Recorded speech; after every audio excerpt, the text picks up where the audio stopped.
I'll probably be shorter than Pastor Stone, probably. That's usually the case. All right, good morning. Take your Bibles and turn to Philippians chapter 2. Philippians chapter 2.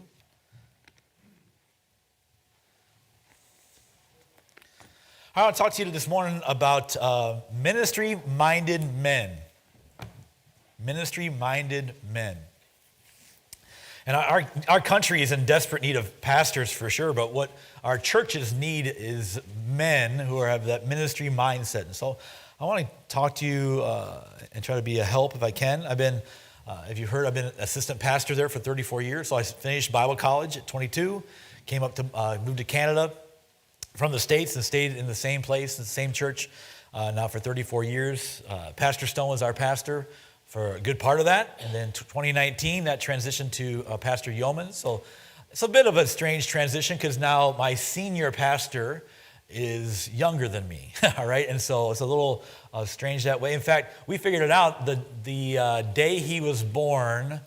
I was starting Bible college at Pensacola. So that's the age, is 18 years difference between the two of us. And so I think almost the exact day that he was born, I was enlisting in Bible college for the first time. So that's the difference. And we'll talk about this. I believe that God calls different men, and it's all about God's calling. God has a structure.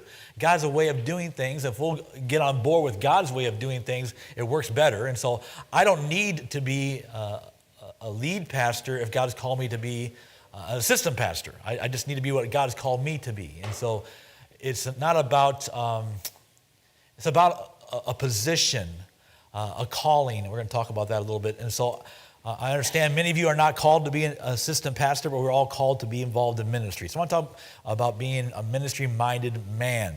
Every church needs that. Every church needs ministry-minded men. Not every man is called to be a pastor, but we're all called to serve. We're all called to be part of the team. And so the church moves forward when men are actively involved in ministry. I love coming to Man Up Conference. I love to see men who are interested in the Word of God. I have been in churches where it's mostly women leading the way, doing the ministry, and that ought not to be the case. We all have men who are involved and active in ministry. The Bible is filled with examples of men who faithfully served and supported the work of God and God's leader. Joshua served alongside Moses, right? I just recently went down to Pennsylvania on vacation. There's a place down there called Sight and Sound Theater. I'm not sure if you've ever heard of Sight and Sound Theater. They do Bible stories, full auditorium, full live animals. It's a wonderful thing. And they did a story of Joshua, and they showed how Joshua started as the minister of Moses and served faithfully under Moses' authority and Moses' leadership till God let him be the leader there. So Joshua served alongside Moses. John Mark ministered alongside Paul and Barnabas. In fact, Acts chapter 13 says this, and they had also John to their minister, to their servant, to work alongside them. We know John Mark had his own issues. He left for a while and came back, but he served alongside.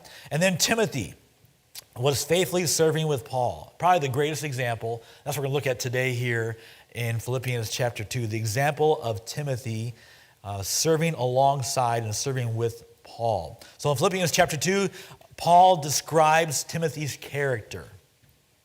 These qualities are not just for pastors. These are qualities for every Christian man to desire, to work toward, to strive in. And today we're going to look at two parts of this session. The characteristics of a ministry-minded man, and then some practical ways ministry-minded men can strengthen their church and support their pastor. So again, in 34 years, we walked through a lot of different situations, different things. There was a time where I was on staff at the church. We built a new building. We couldn't afford to pay both Pastor Stone and I, so I went and got a job for a short period of time, and the church hired me back on once we got things rolling. We went through some ups and downs. We went through a man who came in and took aside a group of our people and basically split our church and started another church. It was not a good situation. It was not an easy time.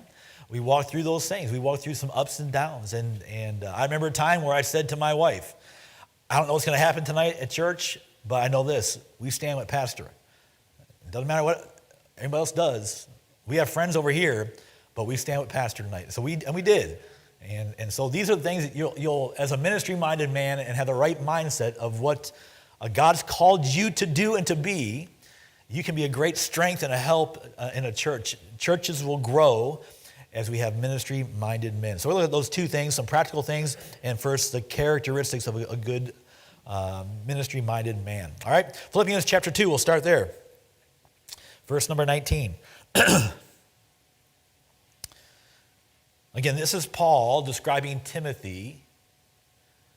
And you hear Pastor Stone describe me sometimes. Don't listen to him. He's a great guy. I love him to death. But, I mean, the difference between this description is that God recorded it in his word. So it's not just Paul's assessment of Timothy. It's God's assessment of Timothy. So this is different. This is biblical. This is God's assessment of what a good man should be to help in ministry. Look at verse 19. But I trust in the Lord Jesus to send Timotheus shortly unto you. So the Philippian church, I'm going to send Timotheus that I also may be of good comfort when I know your state. I'm going to send Timotheus to check on you, so I know how you're doing. Okay? Verse 20. Now listen to this. For I have no man like-minded who will naturally care for your state. For all seek their own, not the things which are Jesus Christ. But ye know the proof of him, the proof of Timothy, that as a son with the Father, he has served with me in the gospel. Him, therefore, I hope to send presently, so soon as I shall see how it will go with me. But I trust in the Lord that I also myself shall come shortly. I'm going to come see you. That's my plan. But before I can get there, I'm going to send Timothy. He's the guy that I trust. All right. So here's some characteristics of a ministry-minded man. You want to be a help in your church. You want to be a help to your pastor. Here's some things that we need to be as far as character. A ministry-minded man is like-minded. So the Bible says. Paul says, well, all the guys I know, and we can talk about Paul and all of his comrades in the ministry. He said, there's one guy who is like-minded to me, and that's Timothy. I have no man like-minded like him. The phrase like-minded means similar souled. Like they share a heartbeat. They are on the same page. Timothy shared Paul's heart for the people and for God's work. Paul, we see this passion, his love for people and his love for God. And he says, Timothy has that same heartbeat. We share this. We're similar souled. He's like-minded. The two pastors I've served under, Pastor Stone for 25 years and now Pastor John Yeomans for the last few years, are totally different guys. Totally different guys. Great men, but totally different. But you know, one thing they do share, they both have a passion for God's people and a passion for the lost. I can get on board with that. So I have to have that same heartbeat, that it's about God's glory, God's church, God's people. And so different personalities, we can work around those things. We have to work around different personalities. All of us have different personalities, but can we have a similar soul? And if the men of the church share the heartbeat of the pastor when it comes to ministry as far as the souls of others, that's when churches can grow. Ministry-minded men care about the same thing God cares about and the same thing their pastor cares about. So ask yourself these questions. Do I care about souls? Do I care about the spiritual health of our church?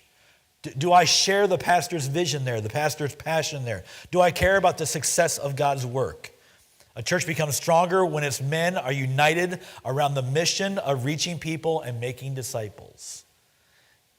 Would your pastor say, I got some men in my church who are like-minded?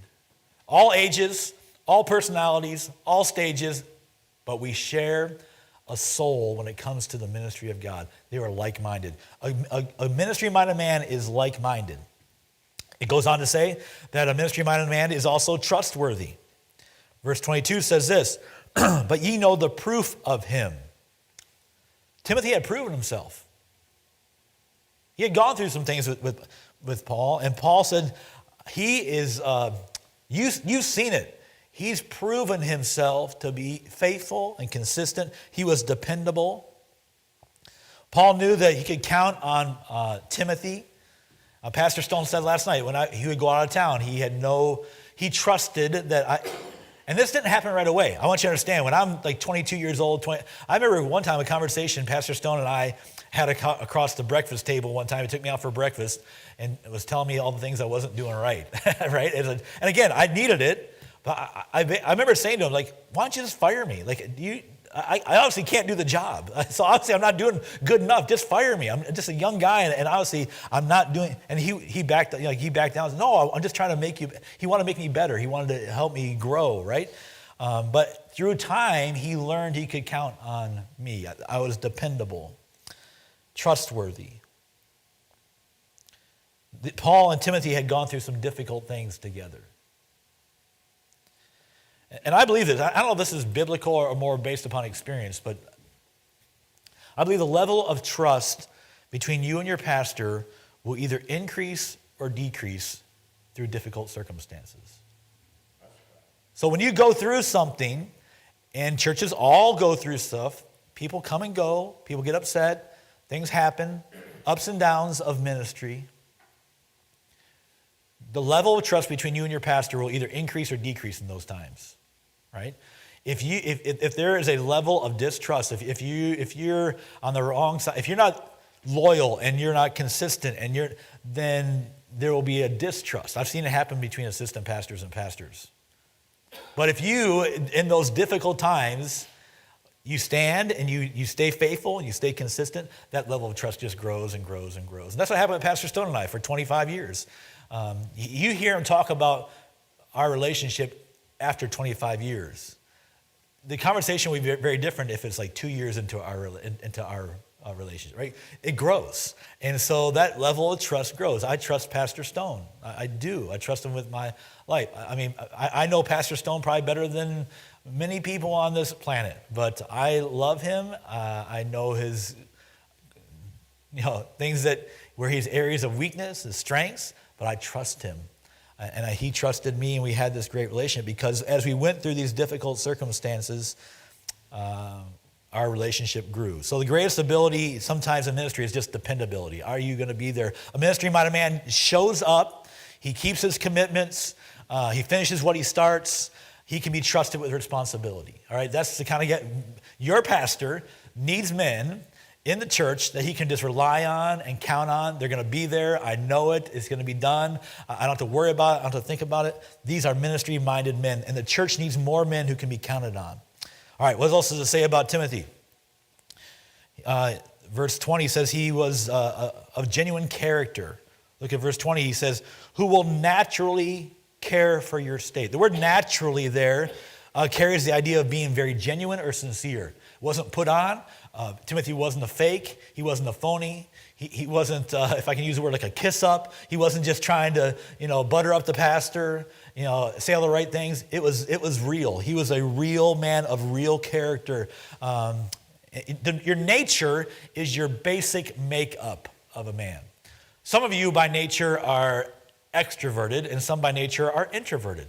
Nothing wrong with that. We're just that's our makeup. My wife is by nature an introvert. I am by nature an extrovert. I love to talk to people. I love to meet people. My wife is very comfortable with her people that she already knows, right? So by nature, we have different natures. But Paul says, under the authority of the Holy Spirit, as he writes Scripture, Timothy, his character was a sincere and real. He was a man of genuine character. His nature was that he was real. He was the real deal. Wasn't fake, wasn't phony. Look at verse 20 as well. He says that he cares about the people. He'll naturally care for your state. The word care there is the word to not take thought of. You know the verses from Matthew chapter 6. Take no thought what you shall eat, what you shall drink, what raiment you should put on. Take no thought for your stature. Take no thought of. Take no thought. Don't worry about it. Don't let that be on your mind. That same word is used in Philippians chapter 4, verse 6. Be careful for nothing. Don't be worried. Don't let it be on your mind for anything. But here he says, Timothy's mind, what was on his mind, what was on his heart was you, people. His heart was for the people. He said, I'm going to send Timothy there because I know when he gets there, he's going to be concerned about you. He had a care for others. He noticed people's needs. He was in tune to the needs of other people in the church. He thought about others more than himself. Many men spend their time and focused on work and hobbies and personal goals, but a ministry-minded man asks these questions. Who can I encourage today? Who needs help today? Who needs prayer today? Who needs Christ today? Who can I, as I come to church, as I pull up in the parking lot, who can I encourage? As I go through my week, who can I text? Who can I call? Who can I encourage? Who can I pray for? Who can I tell about Christ? The mindset was care for others. The Bible tells us we shouldn't be careful for anything as far as like our own worries, our own concerns. But we should be thinking about the needs of other people. And so this is Timothy. This is a ministry-minded man that Paul said, there's nobody else that I know that has these qualities as much as Timothy. He cares about others. Look at verse 21. He was humble. He was humble. Verse 21 says, for all seek their own and not the things which are Jesus Christ. See, Paul contrasts Timothy with many others, saying like they're self-seeking. They're seeking their own comfort, their own reputation, their own preferences. They have an agenda. As a ministry-minded man, your agenda ought to be the same as the pastor. You shouldn't have a separate agenda. You're not trying to pull the strings behind the scenes and change things behind the pastor's back. You're on board with what he's doing. And so he was a very humble man. Timothy sought the interests of Christ, not his own. So this is good. A ministry-minded man is not asking, what do I get out of church? He's asking, how can I help the church accomplish the mission? Sometimes, and I'm going to be pretty honest with you today, like when the pastoral transition happened at our church, I knew John Yeomans. He was part of our staff, so it wasn't like anything new. But it's a different relationship when the man that you served, he was kind of like, if there was a structure in the church, it was Pastor Stone. I was a longtime assistant pastor, and then John would be kind of underneath us, right? Kind of underneath me in that train of structure. But in one day, John went from being kind of like under me so it's a different relationship. Not bad, just different. And so there are times that I struggled, and Pastor Yeomans preaches far different than Pastor Stone does. He leads far different style of leadership. All those things are different. And there's a time where I really had to focus in on, like, I'm not going to church to get something out of it. I'm going to church to put something into it. What can I bring to the church service tonight? What can I bring to Bible study? Can I bring a passion? Can I bring an enjoyment? Can I bring an encouragement to other people? It's not, maybe I didn't get as much out of the service. John was a young guy, just learning. He's a better preacher now than he was when he first started. He's done it more, and he's learned, and he's grown. And so maybe now it's easier for me to get something out of the service. But at first it's harder for me to get something out of the service. But I had to realize it's not about me getting out of the service. I'm going there to put something into the service. I'm there to accomplish the mission. A ministry-minded man supports God's work. Look at verse 22. It says this, he has served with me in the gospel. He has served with me. Paul didn't say he served under me. He served with me. Was Timothy under Paul? Yes. Was I under Pastor Stone? Yes. Am I under Pastor Yeomans? Yes. But the relationship between Paul, in his mind, like, no, we're serving together. And that's one thing Pastor Stone always did, and it was such an encouragement. He always included me in everything. He had to make a visit, he took me along. He went to meet somebody, he took me along. He taught me, he trained me, he mentored me. Just like he talked about last night. Again, picture now, he's about 7 years older. I know I look older because I have gray hair, but I worked for Pastor Stone. That causes gray hair, trust me, all right? I always say working for Pastor Stone is like dog years. For every one, it's like 6 years, right? And so we used to always joke about that because sometimes I looked, he's 7 years my elder. He was my teacher. So we always had this natural mentorship relationship that grew more into a friendship later on. But he always included me. And he never made me feel like I was second rate. He always said, no, we serve together. But we understand the relationship. There is a hierarchy. There is an authority in the church. God's called Pastor Stone and now Pastor Yeomans to be the lead pastor of our church. He says here that he served me like a father-son relationship. Are you helping your pastor like a son in a family business? Some of you understand a family business, and sometimes as a son gets older, in a family business, sometimes there's some butting of heads there as the authority. Even if you've had teenage boys in your home, there's some of that authority thing. But here it said, Timothy has served like a son to me. Are you helping him lead and feed the flock? Again, I'm not sure how many of you preach, how many of you lead classes, but are you helping him shaping and sharing his vision? See, I believe, and we're going to talk about this a little more later on, being a help to the pastor is more than just being a personal assistant. There's some of that. There's some things that I did for Pastor Stone, I do for Pastor Yeomans to free them up so that they can pastor better. I do some of that. But I also do some things where I feel like I'm helping him lead and feed the flock. I'm trying to, especially as youth pastor. If I was youth pastor for 25 years, I felt like, and Pastor Stone was clear, he is the pastor of the whole church, but he allowed me to take a segment of the church, the youth, and lead and feed the flock. I was trying to pastor them like he would pastor them if he had that class. I was an extension of his ministry. And so he supported the work of God. He was a servant, verse 22. These are the words served. The idea carries of being a bond servant, almost a slave. Jesus said in Mark 10, even the Son of Man came not to be ministered unto, but to minister. So even Jesus said, I'm coming to serve, I'm coming to minister, not to be ministered unto. See, the world's mindset is who's serving me, and Christ's mindset is who can I serve? And so a ministry-minded man has that idea, who can I serve today? How can I serve today? Hey, pastor, need anything today? How can I help you? What can I do? I'm here. I want to be a servant. Ministry-minded men are servant-minded men. So you take all these qualities that Paul lists under the inspiration of God.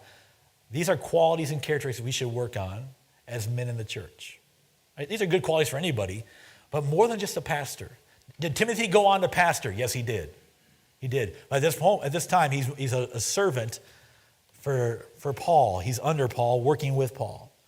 Let me talk about a few practical challenges for ministry-minded men. So some things that you'll have to work your way through. And I hope this will be helpful to you, practical. Most of you have heard of Charles Spurgeon. Charles Spurgeon is a great preacher, and he said this about being under a second man or working with a pastor. It needs more skill than I can tell to play the second fiddle well. It's a different role to take, especially as men. As men, we're men. We have opinions. We have desires. We're leaders. But to consciously and purposely come under someone else's authority is God's way of doing things. If I was trying to usurp authority from Pastor Stone, it would never work. So understanding that we're here to serve, some ministry things that will help you, practical things. Understanding your role.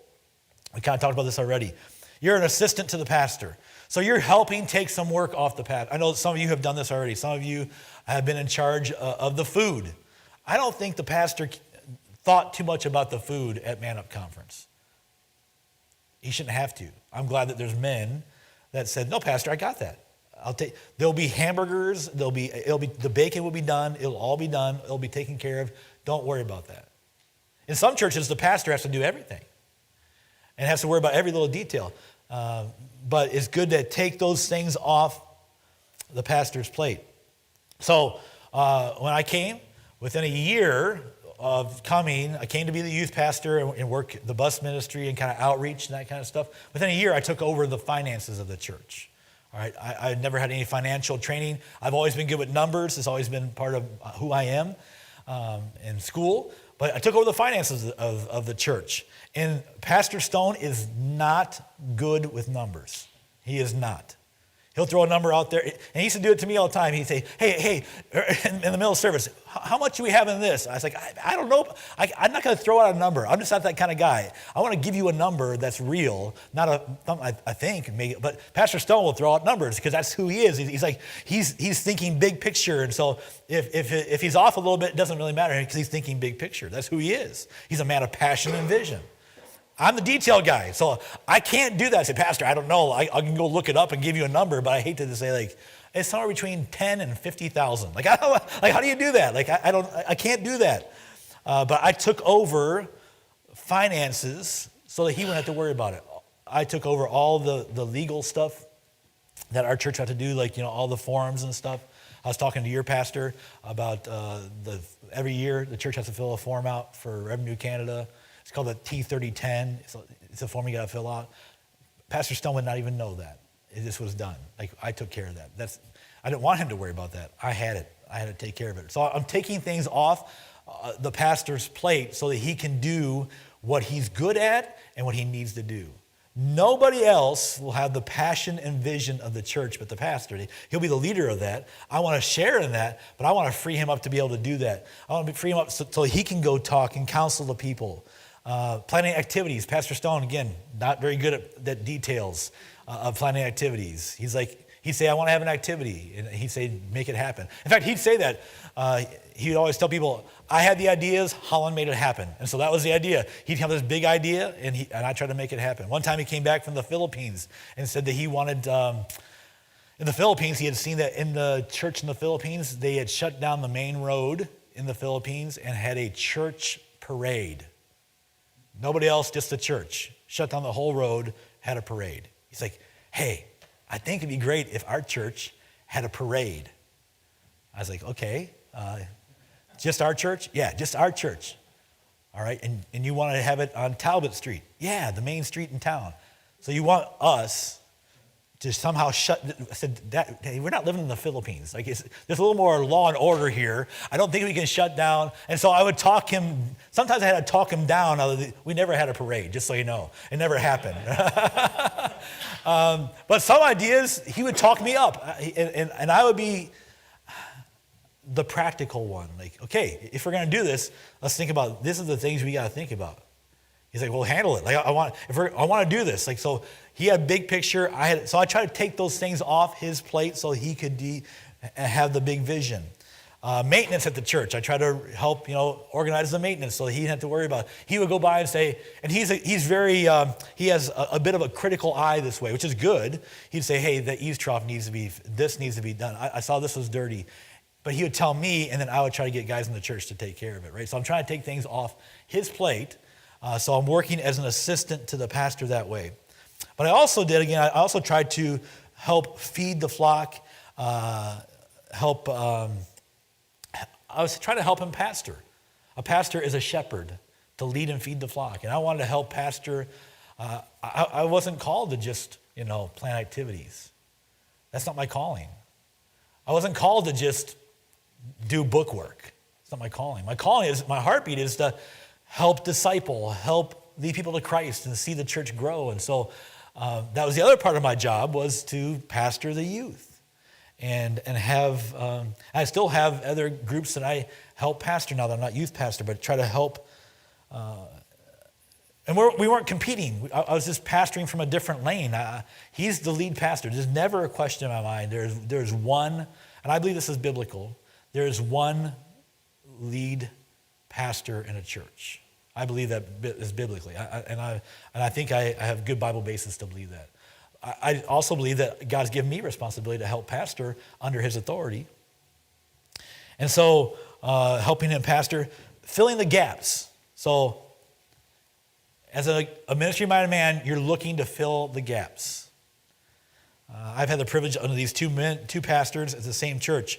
So what I had to do is I had to learn what Pastor Stone needed and wanted me to do. Again, I learned pretty quickly. He doesn't like to organize. I never thought of myself as an administrator or organizer, but I kind of had to be. And I feel like God's gifted me to be a good assistant pastor in that I'm not great at anything, but I'm okay at a lot of things. Does that make sense? Like, I don't really feel like I'm really strong suited in anything, but I can do everything okay. And so a pastor needed some more administration. Now I have a new pastor. He needs things different. Our new pastor is an administrator. He loves like spreadsheets, and he loves organization, and he has new programs, and this is kind of who he is. And so my new pastor needs me to be something different than my old pastor did. My new pastor, and he would say this, I'm not saying anything about him, he's not a real big idea man. Pastor Stone's a big idea man. Like, you talk to him for 10 minutes, he'll tell you what to do in your life. He has an idea for you. He knows how, he has ideas. I would tease him all the time because like we driving down the road and we see construction going on, and he'd say like, those guys should be doing it this way. Like, I know how to run construction better. I know how to run the government better. I know how to run. If everybody would just listen to Pastor Stone, the world would be a better place. I would tease him about that. And we kind of joke about that. But he does have a vision. My new pastor isn't that big of an idea man. And so I kind of get to be an idea man. So a lot of times in staff meeting, I'm throwing out ideas. It's kind of fun. It's something different. I never threw out any ideas to Pastor Stone because we always were trying to work on his. He had a million of them already. We had to sort through those ones, right? And so I'm just trying to fill the gaps. And so my new pastor needs me to be things that my old pastor didn't need me to be, and vice versa. But my mindset and my desire is to fill the gaps. I don't want gaps in our church. And so I'm looking for areas that he needs. I don't know. I didn't know Brother Allen very well until I came here. I've met him maybe a couple times here and there, but already talking to him, he's made it very clear administration is not his strong suit. If you go to his church, you're all shaking your head like, yeah, we know that, right? So know what he needs? Ministry-minded men to fill the gap. I don't know that I don't know that there's anybody that you would say, this is our assistant pastor. I don't think there is that responsibility or role here at this church at this time. But there are ministry-minded men who can say, hey, pastor, I know administration is not your song. If I can be a help to you in that area, maybe that's your gifting. Maybe you feel like, no, I enjoy the organization and the flow chart and figure all this out. And if I can take something off his plate, you're filling the gap for your pastor. And maybe someday that's an assistant pastor that you have here. And again, I know there's other churches represented. I don't know all the situations. What I'm saying is a ministry-minded man looks for the whole and fills it. I want our church to be, and if everybody uses their gifts, the church looks more and more like Jesus Christ. That's what happens. And so the ministry-minded man understands his role.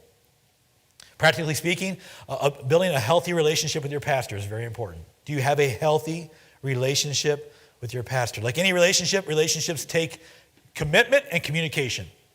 Commitment and communication will help any relationship.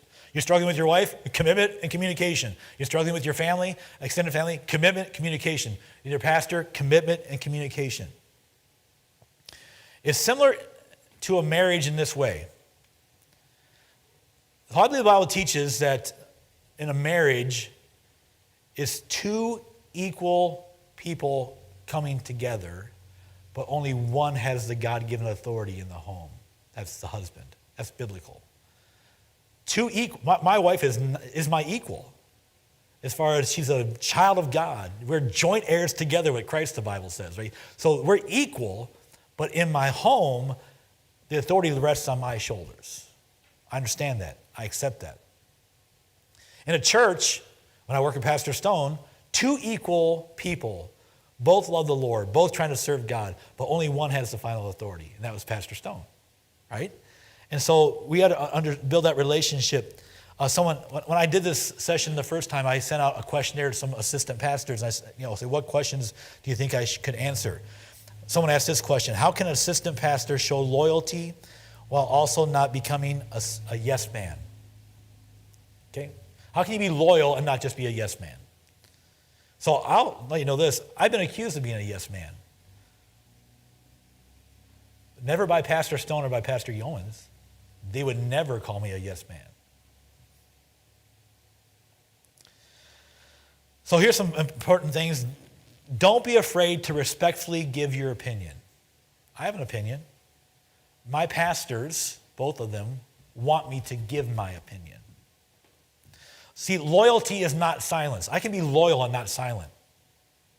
I can still speak my mind, speak my position. Disagreement is not disloyalty. It's just how you disagree that really matters. How are you going to talk this through? Again, communication and commitment. Someone asked this question: what should an assistant pastor do if the lead pastor makes a decision that he would not have made? It's a good question. Did Pastor Stone make decisions that I would have made? Absolutely. Does Pastor Jones make decisions that I wouldn't have made? Absolutely. It's okay. I'm not the pastor. I'm the assistant pastor. I'm here to be a ministry-minded man to support. So here's some practical things if you see that happen, if your pastor is making a decision that you disagree with. Number one, disagree in private. That's why I got accused of being a yes man. I never disagreed in public. Growing up, my pastor was a man named Dr. Roy Thompson. Probably you don't know him. He's a great man of God. Built a church, went to Cleveland, Ohio, started a church, and ran about 1,500 to 2,000 by the time that he retired. Wonderful ministry, well known in the States. His wife said this. Someone asked his wife, "Do you ever disagree with your husband's decision as pastor?" And she said this, "If I do, you'll never know." That's a great answer. If I do, you'll never know. The people in the church didn't know the areas I disagree with Pastor Stone because I wasn't telling them. I was telling Pastor. We had a conversation. I said, "Pastor, I don't know if I see this the way you do." And we would talk it through. And I'd say, "Here's what I see, and here's my decision, and here's what I would do, and here's my opinion." So have those discussions in private. Here's another thing that's really been helpful to me as the pastoral transition has happened. Again, because I got used, you work with a guy for 25 years, you kind of get used to the way he does things, and now you haven't, and you guys probably, this translates to business. Like if you're in an area where you have one boss and then someone else takes over and they do things different, you got to make that transition. Ask yourself this question: is what the pastor's doing wrong or just different? Is it wrong or just different? If it's wrong, that's serious. You got to talk that through. If it's just different, if it's just a different way of doing things, then you got to be able to kind of roll with that. And not all of us like something that's different. We kind of get used to the same way, but things change. In my experience, many things were just a matter of opinion or perspective. I was trying to think of a good example of something that our pastor did coming in that kind of rubbed me the wrong way. Like, it's just different. And I had to ask myself, is this wrong or is it just different? Trying to think of something that's not too personal. That would be a good example to you. But even like schedule of services. So shortly after our pastor Stone stepped down, COVID hit a year later. So we're amping back up to like full service schedule after COVID. And there was a change made from having a Sunday morning service and a Sunday night service to a Sunday morning and a Sunday afternoon service. Again, we have some people pretty upset about that. Some seniors that are used to this, the same schedule. They've had the same schedule for 50 years of their life, and now it's going to go from Sunday morning to Sunday afternoon. And a part of me, like, I grew up that way. And my routine was like I go to church in the morning and I go to church at night. It's the Lord's day, and I can never change that. But I had to ask myself, is that wrong or just different? There's nothing in the Bible that says you have to have a Sunday morning and a Sunday night service. I looked, it doesn't have it. Was it different? Yeah. And actually, once we got into it and I followed our pastor's leadership, I enjoyed that schedule. If our pastor came to me today and said, "Hey, I think it's time for us to go back to a Sunday morning and a Sunday night," I'm in. I'm in. Because I don't think that's right or wrong. That's just different. It's just a different way of doing things. So ask yourself, is it wrong or is it different? Especially when talking to Pastor Stone, here's another thing I used to say to him. We talk about things. And I would disagree about something, and we would just have a different perspective and I'd see it differently. I would say this when the conversation was over. I'd say, "Pastor, in the end, it's your decision, and you'll answer to God for this." And he said, "I hated when you said that because and that's the truth. That's the truth. Because in the end, he's going to make a decision, as the pastor of the church, and he'll answer to God, good or bad. Right? And he would, when I said that and would walk out of his office, he would rethink, and sometimes he'd come back and say, yeah, I think you're right. Like, he had to rethink it. It kind of put that responsibility back on. And if you come to a conclusion, no, this is not just different, it's wrong, you got to have that conversation. You've got to have that conversation with your pastor, respectful of who he is as a child of God and respectful as who he is as the authority in your church. Have that conversation. Is this right or wrong or just different? When we talk about working through conflict, no church is perfect. No pastor is perfect. You're not perfect. When perfect people work together, there's always, always, always, always conflict. It's going to happen. It's going to happen in your local church. It's going to happen with your pastor. So conflict is inevitable. So the question is not whether we have conflict. The question is, how will we handle conflict? Here's some biblical principles.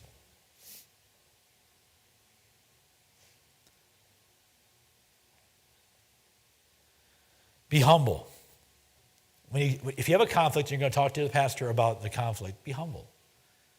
You don't go in there, guns a-blazing. You're humble. Humility always helps the situation. Be honest, though. Like, don't hold back. Be honest. Speak directly. Refuse to gossip. That doesn't go out. You don't talk about. You're not trying to build a team. You're not trying to put anybody else on your side. You're trying to solve a problem. And I find that in churches often, and we'll talk about this maybe a little bit too. People like to build people on their side. If you have an opinion, they try to find people on their side to build a team. All right, and that happened. That happened in our church. People going around saying, what do you think about the pastor doing this? What do you think about this? What do you think? And they try to build a following. So when they can go to the pastor, they can say, some people aren't happy. The pastor's like, well, give me their names. I'll talk to them. They never give names. Never give names. Right? But trying to build a team is not good either. Refuse to gossip and always pursue restoration. In the Bible, restoration is always, always the goal for any conflict. Many church problems grow because concerns are discussed everywhere except with the right people. They talk to everybody else about it, but they don't talk to the right person. And so, if there is a problem, talk to your pastor. Yeah, that's right. It's sowing discord is all you're doing, right? And God hates those sow discord. The Bible is pretty clear about that, right? Yeah, absolutely. And here's what I think too. How many of you are married? Okay, oh, these guys aren't married yet, so most of you are married. How do you want your wife to handle it if she disagrees with the decision you're making? Do you want her to just be quiet and not say anything? I don't want my wife, because I make some stupid decisions. I want my wife to tell me and talk to me about it respectfully and honestly and humbly. And then when I make a final decision, I want her to support that. We make decisions together. Yeah. But in the end, I make decisions with my wife, but in the end, guess who has responsibility for that? According to the Bible, it's me. And so if there's there's been decisions where my wife did not agree with the decision I made, but I take her opinion, I listen to it, and then I got to make a decision for our family. And I think as an assistant pastor or a ministry-minded man, it's the same thing. You talk to your pastor, but in the end, if it's not wrong, you have to support what your pastor. It's his responsibility. And if God calls you to pastor, praise the Lord. We need more guys. We need some guys from this building, this room right now to pastor. I believe that every young man ought to think about that and offer that to the Lord and say, God, you want me? God's not going to call all of you, that's for sure. That was always my concern as a teenager. If I surrender, God's going to call me. And I did surrender, and God called me. Right? And I was worried about that. But until I came to the point where I'll surrender, and if God calls me, I'll go. And if God doesn't call me, I'll be content not to go.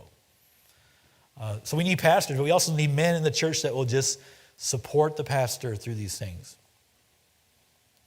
Avoiding some common pitfalls. Criticism. It's easy to sit in the stands and criticize. Don't develop a critical spirit. Don't develop a critical spirit. Pastor Stone's just telling me his wife calls criticism, she heard somewhere they call it death talk. Because a lot of times as we get older, we get more critical. As we get closer to the age of passing, that we get more and more critical. And so I want to have not a negative, critical spirit. I want to have a positive, but I also, you can talk about things in a positive way. So don't fall into the pitfall of being a critical. Ministry-minded men choose involvement over criticism. Be part of the solution. I learned, Pastor Levi, I think, was here last year. Pastor Levi Tiro was here last year. One thing I learned from him, he said, like, when I go to pastor with something that I like to change, I always try to go with a solution, not just a problem. Yeah, that's great. It may not be the solution that you land on, but at least you're not just coming and saying, hey, I'm upset about this. What are you going to do about it? Like, that's not the right attitude. Hey, I see this, pastor. I'm not sure this is the best. What about if we did this? And you may talk about it, and you may come with a whole different solution, but at least you're coming in with a positive spin on the thing, and you've thought about it enough to have a solution. Comparison. Comparison will kill your contentment. As a young man, people compare me to Pastor Stone. Nobody is like Pastor Stone. He's a unique individual that God uses in a great way. When I would preach, it's different than Pastor Stone. When I would teach, it's different than Pastor. When I lead, if I tried to be Pastor Stone, it would be very, very awkward. I'm glad he is who he is, and I had, as a young man, had to develop my own understanding. Like, no, this is who God made me, and I'm going to be me. I'm going to be the best me I can be, and I'm going to trust God that he called me, and faithful he who calleth me, who also will do it. And so I'm going to trust him to use me and not be Pastor Stone. So don't compare yourself with pastors, with other churches. It'll kill your contentment. Feeling unappreciated. Sometimes when your service that you're trying to do for the pastor goes unnoticed or unthanked. Again, Pastor Stone, Pastor Youngwoods are both very good about being thankful. It doesn't always happen. But remember, you're not serving, yes, you are serving your pastor, but you're serving your pastor because you're really serving the Lord. And so God takes note of all those things, and he writes down God never misses a beat. God never misses one thing. He has a record of everything we do. And so we're ultimately serving Jesus Christ. Being drawn into division. Sometimes people will try to create sides in the church. They may say to you, I wish the church would do this. Or what do you think about the pastor doing this? They'll ask you these questions. They're leading questions. Even at times they say, like, yeah, if you were a pastor of the church, well, I'm not the pastor of the church. I don't entertain that talk. There's one pastor of the church, and we're going to follow his leadership. So be careful about being drawn into division. Ministry-minded men refuse to participate in division. They seek unity and peace. All right, just want to wrap it up. Ultimately, we serve Christ. And we serve his church that he purchased with his blood. It is all about Jesus Christ. And God places people in authority. I believe that my calling to be the assistant pastor at Bible Baptist Church is just as real as God's calling on Pastor Stone's life, God's calling on Pastor Allen's life, God's calling on Pastor Yeoman's life. This is my calling, just as much. I'm not trying to compete. I don't care. I'm here to do what God's called me to do. And if God's not called you to be an assistant pastor, but God's put you in a church, God's called you, and I think I proved from the Bible, God's called you to be a ministry-minded man. Lead your family, help in the church, fill gaps, support your pastor. I believe in church accountability. I think it's good to talk to your pastor about things that you see. What about this pastor? What about this pastor? In the right spirit, all those things. God's given every believer a role to play. So stop asking the question, what can my church do for me? And start asking the question, how can I use my gifts, my time, my opportunity that God's given to me to strengthen his church? Because a healthy church is built when ministry-minded men stand beside their pastor, serve faithfully, care deeply, and work together for the cause of Christ. That's when churches grow. And so if anything, at a Man Up conference, we all leave here saying, I'm all in on being a ministry-minded man. It doesn't mean that you have to quit your job, go to Bible college. It doesn't mean anything. Some of the best assistants to the pastor don't have the term assistant pastor by their name. They're just assisting the pastor, and the ministry goes forward. So I hope that you'll go back to your local church and serve with your pastor. So that someday your pastor could write the letter that Paul wrote about Timothy. Hey, this is a guy in my church. There's nobody like him that has my heartbeat for the church. He's like-minded, and he's faithful, and he cares about people, and he's just consistent, and he's always there. And I have no problem trusting him, because as we went through the ups and downs of ministry together, I trust him more and more because he's dependable, and his eyes on Jesus Christ. And this is the kind of guys that are the pillars of the church. And so I hope you'd be challenged today to be a ministry-minded man. Would you close your eyes, bow your heads? We'll close in order of prayer. Father, thank you for our time together. Thank you for the challenge from your word. I pray that these men would be a help, an encouragement, an anchor for their pastor. I pray that they'd walk through difficult times, that they'd have difficult conversations, that they would support their pastor as he follows Christ. And Lord, that our churches would grow and be strengthened. Thank you so much for the truth that you've given us, that you told us about Timothy here, that may be a challenge to our character as we develop it. Help us to be ministry-minded men. In your name we pray. Amen. All right, we got about a 10, 15-minute break, and so I'm not sure when there will be up here, but hang out. Just don't go down. All right.